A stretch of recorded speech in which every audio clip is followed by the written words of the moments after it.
एक मर्द की गलत हरकत से ना पूरी नस्ल तबाह हो जाती, तो बेहतर ये है कि आप कोई गलत या हराम काम करने से बेहतर है आप हलाल की तरफ चले, दूसरी शादी कर ले। जाहिर सी बात है। পাকিস্তানের জনপ্রিয় অভিনেত্রী সাইমা কুরেশি সম্প্রতি এক পডকাস্টে দেয়া বক্তব্যে বিতর্কের জন্ম দিয়েছেন।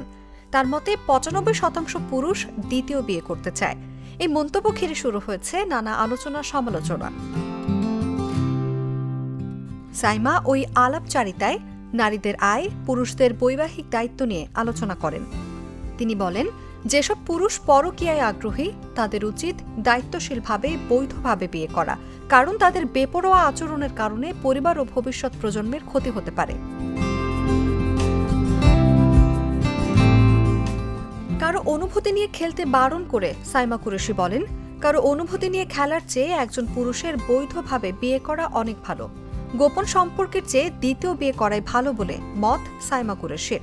তার ভাষ্য, একজন পুরুষ দ্বিতীয়বার বিয়ে করলে সেটা কেন পরকীয়ার চেয়ে খারাপ হিসেবে বিবেচিত হয়।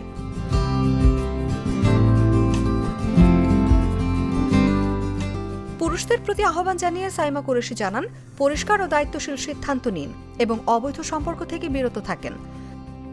সাইমা কুরেশি বলেন, ব্যক্তিগত চাহিদা ধর্মীয় নীতিমালার ভিত্তিতে পূরণ করা উচিত, সমাজের চাপে নয়।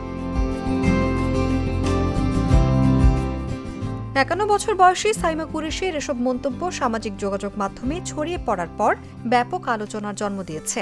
অনেকেই তার বক্তব্যের সাংস্কৃতিক ও ধর্মীয় দিক নিয়ে তর্ক বিতর্ক করছেন। সাইমা কুরেশি পাকিস্তানের খ্যাতিমান অভিনেত্রী রোজিনার কন্যা। ২০০৫ সালে সৈয়দ নূরের সঙ্গে বিবাহ বন্ধনে আবদ্ধ হন এই অভিনেত্রী। ২০১৮ সালে এই দম্পতির বিবাহ বিচ্ছেদ ঘটে। এই সংসারে তাদের একটি পুত্র সন্তান রয়েছে। মায়ের পথ অনুসরণ করে অভিনয়ে পা রেখেছেন পুত্র দানিয়াল খান। অনুভা বিশ্বাস, জাগো নিউজ।